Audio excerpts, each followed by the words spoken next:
Et salut tout le monde, on se retrouve aujourd'hui pour une toute nouvelle vidéo. Et aujourd'hui, avec la trêve internationale, avec les matchs internationaux, j'avais envie de faire une série de 3-4 vidéos sur les matchs internationaux, sur l'Euro qui arrive bientôt. Durant toute la trêve, je vais faire des vidéos comme cela parce que je trouvais que parler des clubs à un moment où ils ne jouaient pas, ça n'avait pas trop de sens.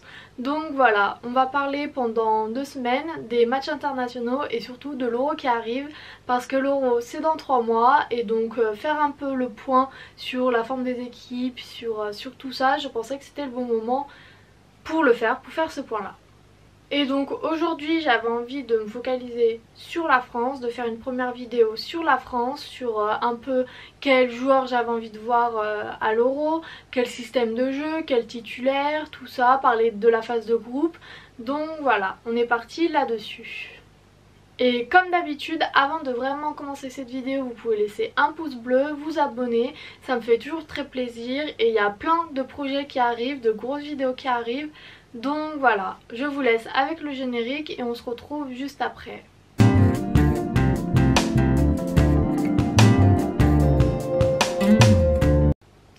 Alors oui, j'ai déjà parlé de la France et de l'Euro, des objectifs de la France, de la forme de la France. Mais à 3 mois de l'Euro, les choses commencent vraiment à prendre forme. On voit une liste qui se dessine un petit peu, on voit un schéma de jeu, on voit tout ça. Donc oui, je pense qu'à 3 mois de l'Euro, c'était le bon moment pour faire un point un peu final avant la compétition. Donner moi personnellement quel joueur j'ai envie de voir, quel système de jeu. Donc voilà, on est parti là-dessus et voilà. Et je vais commencer cette vidéo par parler de la liste des 23 joueurs qui iront à l'Euro. Et bien entendu, comme tout le monde en parle, la liste elle va être très proche de celle qu'on a eue ce mois-ci. Mais c'est vrai que ce mois-ci on a convoqué 26 joueurs. Et il y aura que 23 joueurs à l'Euro. Donc il y a forcément 3 joueurs qui sont dans la liste en ce moment qui ne seront pas à l'Euro dans 3 mois. Et pour moi, donc dans ces 3 joueurs bien entendu il y a un gardien qui est concerné. Et pour moi ce gardien là j'enlèverai Areola. Parce que Hugo Lloris c'est le capitaine, gardien numéro 1 depuis des années. C'est pas lui qu'on va enlever à la veille d'une grande compétition comme celle-là. Mandanda en soi il fait pas une super saison avec Marseille pour plein de raisons, c'est pas forcément que lui. Mais oui, peut-être qu'il n'a pas le niveau pour l'Euro, mais je pense que du côté de Didier Deschamps, la hiérarchie, elle va être respectée. Donc pas la peine de débattre sur Mandanda, il sera à l'Euro, pour moi c'est pratiquement sûr. Pour moi, du côté des gardiens, ceux qui se font concurrence, c'est Mac-Maignan et Areola pour savoir le poste de numéro 3, du gardien numéro 3. Et pour moi, au vu de la saison de Mac-Maignan à Lille, il mérite vraiment sa place à l'Euro. Areola, on a vu qu'il fait des bons matchs aussi à Fulham en première ligue, mais c'est vrai que Fulham c'est une plus petite équipe donc c'est forcément plus difficile d'obtenir des résultats. Et je ne sais pas, Mac-Maignan je trouve qu'il fait vraiment une très bonne saison à Lille et oui je pense qu'il faut quand même plus se favoriser Mac-Maignan que Areola. Donc voilà, pour moi c'est Areola qui ne participera pas à l'Euro. Mais après Didier Deschamps, comme il aime bien la hiérarchie, je ne sais pas trop s'il mettra plus Areola pour respecter la hiérarchie qu'il y avait ou pas. Mais voilà. Ensuite au poste de défenseur, je trouve que la liste est plutôt bien comme elle était pour ce rassemblement de mars. Bien entendu il y aura peut-être des blessures, il y aura peut-être des empêchements à jouer l'Euro, mais pour moi oui ça va. Léo Dubois, Cordzouma, Lucas Digne, j'ai peut-être quelques doutes, quoique Lucas Digne fait une assez bonne saison avec Everton cette saison. Donc moi oui je prendrais Lucas Digne en tant que remplaçant, ça peut aider, ça peut permettre de faire tourner pendant la compétition pour éviter trop de fatigue, donc voilà. Kurt Zouma et Léo Dubois c'est des saisons un peu irrégulières. Léo Dubois on a vu qu'il a fait des très bons matchs cette saison, des matchs un peu moins bien. Donc voilà, mes deux petits points en défense. Kurt Zouma, Léo Dubois, je ne suis pas certaine que ça soit les meilleurs qu'on ait à ce poste là.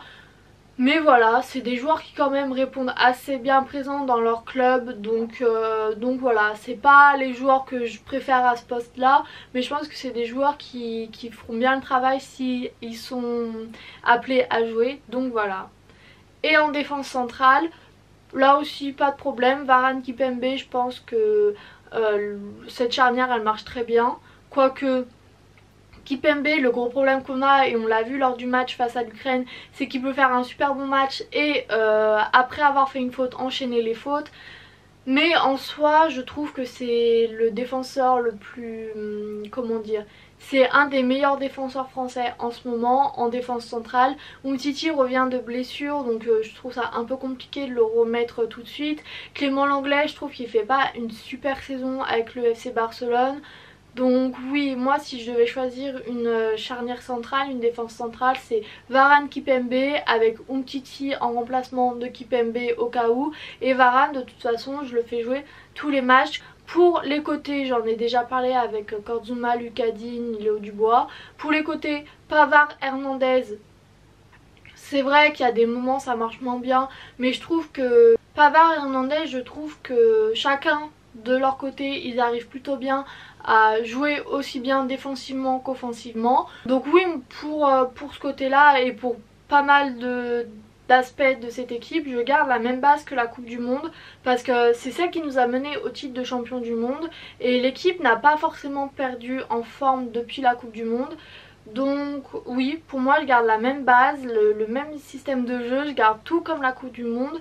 Pour l'instant ça marche et avec les apports de nouveaux joueurs ça peut bien, très bien marcher je pense. Et donc c'est pareil pour le milieu, je garde le même système avec Rabiot ou Pogba. Je préfère quand même Pogba, mais c'est subjectif parce que c'est avec tout ce qui s'est passé avec Rabiot et tout ça. Oui, je préfère Pogba avec N'Golo Kanté, mais Rabiot je pense que ça peut marcher aussi si on travaille les liens et tout cela, donc voilà. Et pour l'attaque, pour moi oui, les joueurs en attaque sont les joueurs les plus indéboulonnables de l'équipe de France, parce que oui, Giroud ça fait débat depuis des années, ça fait encore débat. Et oui, je sais que Giroud n'est pas le meilleur à son poste, qu'il y a d'autres joueurs qui seraient mieux à sa place.